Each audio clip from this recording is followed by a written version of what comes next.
हरे कृष्णा सही बच्चों को। बच्चों लास्ट क्लास में हमने प्रिपरेशन ऑफ एल्काइल हैलाइड हमने खत्म कर लिया था। दो इंपॉर्टेंट रिएक्शन हमारे पास थी, Finkelstein reaction and Swarts reaction. I hope आपने वो वीडियो देखी हो, नहीं देखी कोई बात नहीं, आई बटन में आपको वीडियो मिल जाएगी, जाके देख लो।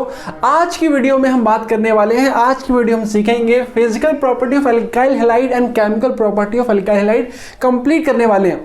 पहली प्रॉपर्टी हम यहाँ पे देख लेते हैं, alkyl halide is colourless liquid. जितने भी हमारे पास एल्काइल हैलाइड होते हैं सब कलरलेस होते हैं। They are polar in nature. ये कैसे होते हैं? तो पोलर इन नेचर होते हैं। So they have strong dipole dipole interaction. जितने भी हमारे पास एल्काइल हैलाइड होते हैं सब क्या होंगे? तो पोलर इन नेचर। और इसी के लिए जो यहाँ पे हमारे पास क्या, तो जिसका बॉन्ड हमारे पास होता है वो काफी स्ट्रॉन्ग हो जाता है। स्ट्रक्चर देख लेते हैं। यहाँ पे हमारे पास ये सी हमारे पास CH3 CH2 हमारे पास ये आ गया, और यहाँ पे हमारे पास ये आ गया एक X, एक हमारे पास आ गया हेलोजन। अब जैसे यहाँ पे बच्चों हेलोजन आया, ये हमारे पास आ गया इलेक्ट्रोनेगेटिव हमारे पास आ गया, और इसके कंपैरिजन में जो एक कार्बन हमारे पास है वो इलेक्ट्रोपॉजिटिव हो गया। अब जैसे हमारे पास चार्ज आ गया, एक नेगेटिव चार्ज हमारे पास आ गया और एक पॉजिटिव चार्ज आ गया, इसने बना दिया क्या? तो डाइपोल। अब जैसे इसने बना दिया तो उसके बीच में हमारे पास आ गया स्ट्रॉन्ग डाइपोल डाइपोल इंटरेक्शन हो गया। और इसी कारण यहाँ पे हमारे पास जिसका बॉइलिंग पॉइंट होता है वो एज कंपेयर टू एल्केन ज्यादा होता है। अब अगर मैं यहाँ पे देखूं कि इसका बॉइलिंग पॉइंट, इसका बॉइलिंग पॉइंट हमारे पास, इसका बॉइलिंग पॉइंट, और एक कंपाउंड हम ले रहे सेम CH3 देखो, दो कार्बन आइटम हमारे पास ये आ गया, ये हमारे पास क्या हेलो एल्केन, और ये हमारे पास आ गया सिर्फ एल्केन। अब इसका बॉइलिंग पॉइंट ज्यादा होगा एज कंपेयर टू इसके बॉइलिंग पॉइंट से। क्यों? क्योंकि इसमें हमारे पास स्ट्रॉन्ग डाइपोल डाइपोल इंटरेक्शन है। इसका जो इंटरेक्शन है, इसका जो बॉन्ड है वो ज्यादा टाइटली, ज्यादा अच्छे से पैक्ड है, इसीलिए इसका बॉइलिंग पॉइंट ज्यादा है। नेक्स्ट देखते हैं alkyl halide. Alkyl halide are insoluble in water. जितने भी हमारे पास एल्काइल हैलाइड होते हैं बच्चों सब इनसॉल्युबल इन वाटर होते हैं। क्यों होते हैं? इसका रीजन हमारे पास ये रहा। इसका हमारे पास अगर देखें यहाँ पे, ये हमारे पास इसका रीजन है, ये हमारे पास इसका रीजन है। देखते हैं, the energy required for breaking of dipole dipole interaction. जो एनर्जी चाहिए डाइपोल डाइपोल इंटरेक्शन को तोड़ने के लिए इन एल्काइल हैलाइड एंड, और हमारे पास कौन सा? तो hydrogen bonding between water molecule. इन दोनों के जो बॉन्ड है इनको तोड़ने के लिए जो एनर्जी चाहिए इज नॉट कंपनसेट, वो कंप्लीट नहीं पड़ती by energy release by formation of new attraction. अब यहाँ पे जो नए अट्रैक्शन, जो नए बॉन्ड बन रहेंगे वो मतलब कंप्लीट नहीं कर पाता, वो पूरी एनर्जी नहीं दे पाता, और इसीलिए जो हाइड्रोजन बॉन्ड हमारे पास वाटर मॉलिक्यूल में और जो strong dipole dipole interaction alkyl halide होते हैं वो टूट नहीं पाते, वो ब्रेक नहीं हो पाते, और इसीलिए that is the main reason alkyl halide and water molecule are, इसीलिए हमारे पास क्या होते हैं? तो दे आर रिमेन इनसॉल्युबल। इसलिए जो भी हमारे पास एल्काइल हैलाइड होते हैं वो इनसॉल्युबल इन वाटर होते हैं। आई होप आपको क्लियर हो गया हो। जल्दी से इसका स्क्रीनशॉट ले लो, लिख लो, और फिर बढ़ते हैं आगे। बच्चों अब बात कर लेते हैं chemical properties of alkyl halide. Alkyl halide की केमिकल प्रॉपर्टीज क्या क्या होती है, बहुत ही इंपॉर्टेंट टॉपिक इसमें आपको पढ़ना है, वो है न्यूक्लियोफिलिक सब्स्टिट्यूशन रिएक्शन। दो टाइप के हमारे पास रिएक्शन है अभी आपके क्लास 12 में, एक एलिमिनेशन और एक सब्स्टिट्यूशन। समझाता हूं आपको एग्जांपल्स हैं। अब देखो यहाँ पे हमारे पास ये C और ये हमारे पास आ गया X।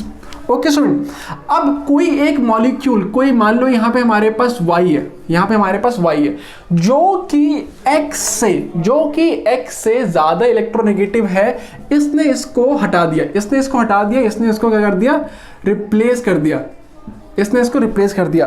अब यहाँ पे इसने जब इसको रिप्लेस कर दिया तो हमारे पास मॉलिक्यूल क्या आ गया? ये हमारे पास आ गया Y। ओके स्टूडेंट, तो जो ये रिएक्शन हमारे पास होगी ये हमारे पास कहलाएगा nucleophilic substitution reaction. Nucleophilic substitution reaction. Okay, अगर हम सेम मॉलिक्यूल यहाँ पे हमारे पास ले C हमारे पास कंप्लीट, इसको कर लो H, ये हमारे पास OH और ये हमारे पास H और ये H। ओके, अब मान लो कि इसमें से हमारे पास एक मॉलिक्यूल हमारे पास OH का और एक हमारे पास H का हट जाए, रिमूव हो जाए, तो हमारे पास बचेगा क्या? C डबल बॉन्ड ये होगा ऐसा? बिल्कुल होगा। अब यहाँ पे हमारे पास हुआ क्या है? तो यहाँ पे ऐसे बोलेंगे हम एलिमिनेशन एलिमिनेशन रिएक्शन। ओके, तो आई होप आपको एलिमिनेशन और न्यूक्लियोफिलिक सब्स्टिट्यूशन रिएक्शन समझ आ गया हो। ओके, अब बात करते हैं आगे बच्चों, अब स्टार्ट करते हैं nucleophilic substitution reaction. I hope आपको न्यूक्लियोफाइल क्या होते हैं याद होंगे। न्यूक्लियोफाइल हमारे पास वो मॉलिक्यूल होते हैं जो कि इलेक्ट्रॉन रिच होते हैं और वो न्यूक्लियस लविंग स्पीसीज होते हैं।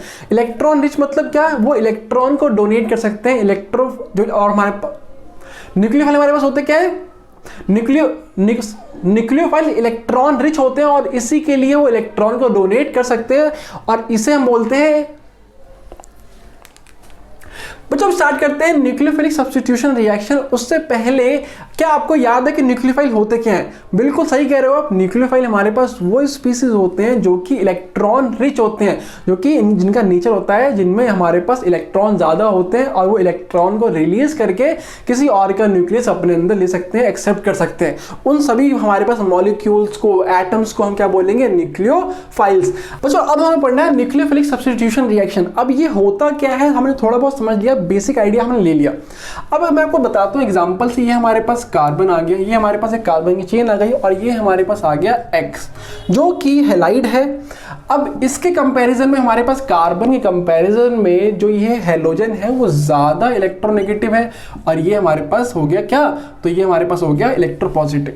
अब इस केस में हमने एक ले लिया और इस केस में हमने ले लिया एक न्यूक्लियोफाइल, जो कि ज्यादा इलेक्ट्रोनेगेटिव होता है as compare to halogen. Okay students, बच्चों अगर हम ये देखें कि जो ये न्यूक्लियोफाइल है अगर वो स्ट्रॉन्गर देन हेलोजन हुआ तो ये इसको रिप्लेस कर देगा, इसको ऐसे समझो एग्जांपल से कि आप जा रहे हैं मेट्रो में है बहुत भीड़। ओके, आप एक जगह बैठे हो और एक आदमी आया जो कि आपसे काफ़ी ज़्यादा स्ट्रांग है, उसने आपको ईजिली हटा दिया। ओके स्टूडेंट, बट वही हमारे पास अगर आप बैठे हुए हो, अगर आपसे कोई कमज़ोर इंसान आया वहाँ पे, तो क्या वो आपको ईजिली हटा सकता है? तो नहीं। तो सेम केस हमारे पास ये हो रहा है, अगर ये न्यूक्लियोफाइल ज़्यादा इलेक्ट्रोनेगेटिव है एज कंपेयर टू हेलोजन तो ये ईजिली इसको रिप्लेस कर देगा और हमारे पास जो रिएक्शन वो क्या बन गई, हमारे पास जो ये कंपाउंड बनेगा वो मिल गया हमारे पास C और ये NU। ओके स्टूडेंट, तो यही हमारे पास एग्जांपल हो गया किसका, तो न्यूक्लियोफिलिक सब्स्टिट्यूशन रिएक्शन। इसने जो ये न्यूक्लियोफाइल है इसने X को रिप्लेस कर दिया, उसको सब्स्टिट्यूट कर दिया, तो यहीं से हमारे पास नाम क्या आ गया, न्यूक्लियोफिलिक सब्स्टिट्यूशन रिएक्शन। आपकी बुक में एक टेबल है 10.4, वहां पे टोटल 14 न्यूक्लियोफाइल हैं जो कि स्ट्रॉन्गर देन हेलोजन है, उसकी रिएक्शन हमें पढ़नी है। तो चलिए स्टार्ट करते हैं वही। तो यहाँ पे हम पहला रिएक्शन देखते हैं। जो पहला हमारे पास रिएक्शन है वो है RX और इसमें हमारे पास जो ये ऐड हो रहा है ये हमारे पास आ गया, लगता है खत्म हो गया, करते हैं ग्रीन से। यहाँ पे हमारे पास आ रहा है AgCN। ओके स्टूडेंट, नेक्स्ट हमारे पास यही सेम RX है, इसको हम इससे लिख देते हैं। यहाँ पे हमारे पास ये RX है और ये जो हमारे पास रिएक्ट हो रहा है, अब जो ये AgCN नहीं, ये हमारे पास है KCN, ये हमारे पास CN होता है साइनाइड ग्रुप। ओके स्टूडेंट, अब ये KCN है ये हमारे पास है आयनिक कंपाउंड, ये हमारे पास है आयनिक कंपाउंड और ये हमारे पास हो गया कोवेलेंट कंपाउंड। अब यहाँ पे हमें रिएक्शन देखनी है कि रिएक्शन हमारे पास कैसी होगी। अब ये हमारे पास कोवेलेंट कंपाउंड है तो यहाँ पे हमारे पास बनेगा R हमारे पास एल्काइल ग्रुप आ गया।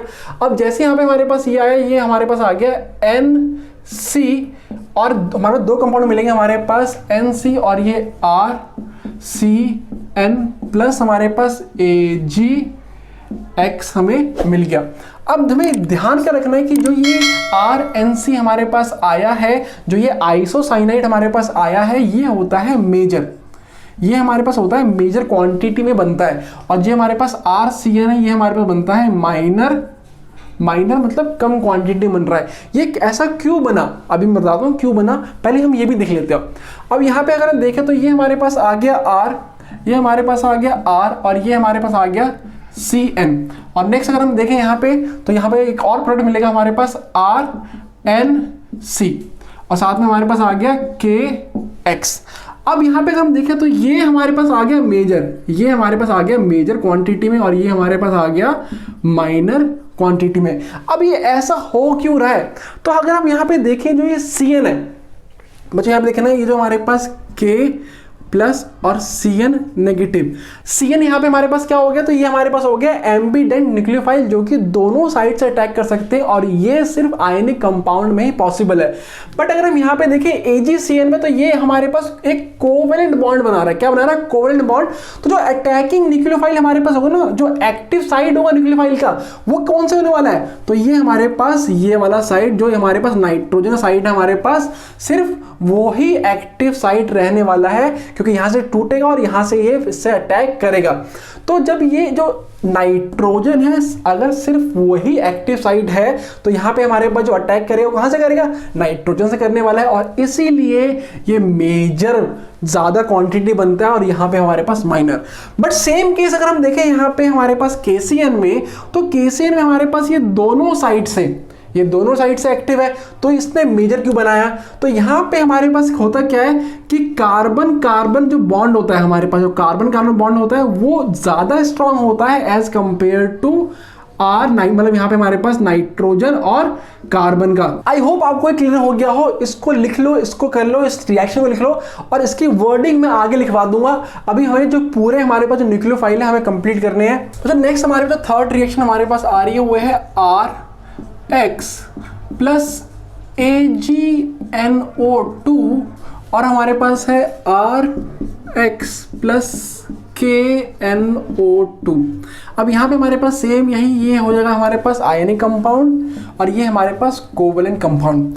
ये रिएक्शन करने से पहले अगर हम AgNO2 और KNO2 को अगर हम स्ट्रक्चर सीख जाए, तो यहाँ पे हमारा जो प्रोडक्ट बनने वाला है हम इजीली बता सकते हैं।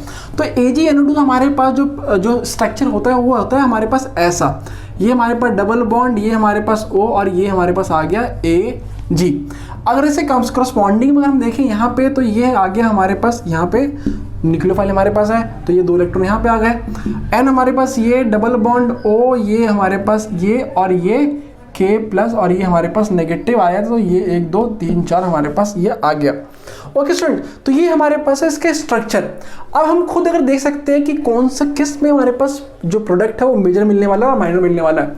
अब देखो यहाँ पे हमारे पास, ध्यान से देखना, यहाँ पे हमारे पास अगर ये कोवेलेंट बॉन्ड है Ag वाले में हमारे पास अगर कोवेलेंट बॉन्ड है, तो ये टूटेगा यहाँ से फिर जुड़ेगा, तो यहाँ पे हमारे पास ये टूटने में और जुड़ने में टाइम नहीं लगेगा और ये जुड़ जाएगा यहाँ से, ये जुड़ जाएगा हमारे पास। जो एक्टिव साइड हमारे पास कौन सी होगी? नाइट्रोजन की।